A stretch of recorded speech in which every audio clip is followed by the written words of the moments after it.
धर्मराज युधिष्ठिर कहने लगे कि हे भगवान, मैंने भाद्रपद शुक्ल एकादशी अर्थात पश्व एकादशी का सविस्तार वर्णन सुना। अब आप कृपया करके मुझे अश्विन माह के कृष्ण पक्ष की एकादशी के विषय में भी बतलाइए। इस एकादशी का क्या नाम है तथा इसके व्रत का क्या विधान है? इसका व्रत करने से किस फल की प्राप्ति होती है? भगवान श्री कृष्ण कहने लगे कि अश्विन कृष्ण एकादशी का नाम इंदिरा एकादशी है।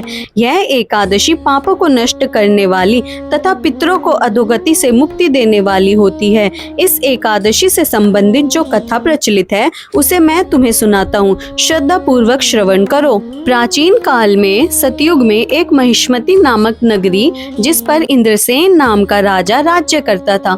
वह राजा बड़ा ही दयालु व प्रतापी था, जिस कारण उसके पास किसी भी वस्तु की कोई कमी नहीं थी। उसकी प्रजा भी बहुत सुखपूर्वक जीवन व्यतीत कर रही थी।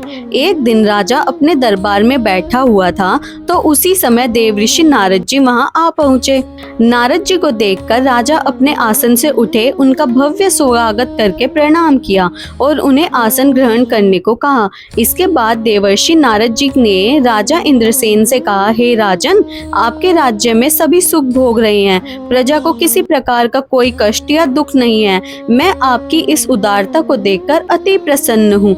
नारद जी की ये बात सुनकर राजा ने कहा, ये सब तो आपकी कृपा है जो मेरे राज्य में हर प्राणी सुख भोग रहा है। इसके बाद राजा इंद्रसेन ने महर्षि नारद जी से आने का कारण पूछा और कहा कि मैं आपकी क्या सेवा करूं जिससे आप प्रसन्न हो जाएं। राजा की बात सुनकर नारद जी बोले, हे राजन, मैं एक बार यमलोक गया तो देखा कि तुम्हारे पिता भी वहां बैठे हुए थे।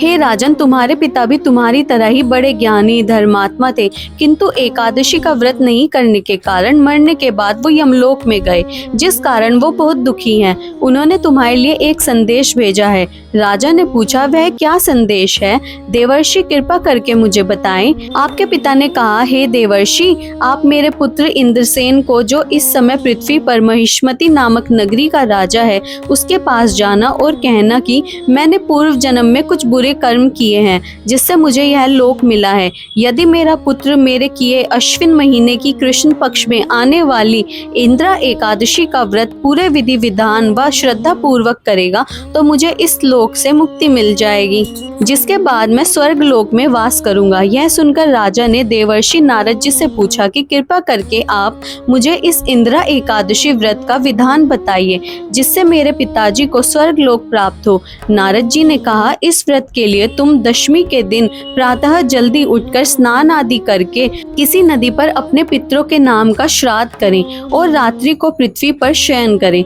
जिसके बाद एकादशी वाले दिन प्रातःकाल जल्दी उठकर सूर्य भगवान को पानी चढ़ाने के लिए एक लोटे जल में धूप, दीप, पुष्प आदि डालकर भगवान विष्णु जी को चढ़ाएं और इस व्रत का संकल्प ले, मैं आज पूरे दिन निराहार व्रत करूंगा और सभी भोगों का त्याग करूंगा। इंदिरा एकादशी व्रत की सभी विधि बताकर नारद जी वहां से चले गए और कुछ दिनों बाद इंदिरा एकादशी आई। राजा ने इस एकादशी का व्रत किया और पूरे विधि विधानों से श्रद्धा भाव से पूजा अर्चना करी और अपने पिता के नाम का श्राद्ध किया तथा दूसरे दिन ब्राह्मणों का भोजन करवाकर दान दक्षिणा देकर उन्हें विदा किया। उसके बाद स्वयं ने भोजन किया। राजा इंद्रसेन के इंदिरा एकादशी व्रत के प्रभाव से उसके पिता को यमलोक से मुक्ति मिल गई और वो सदा के लिए स्वर्गलोक चले गए। हे युधिष्ठिर, यह इंदिरा एकादशी व्रत का महत्व मैंने तुमसे कहा।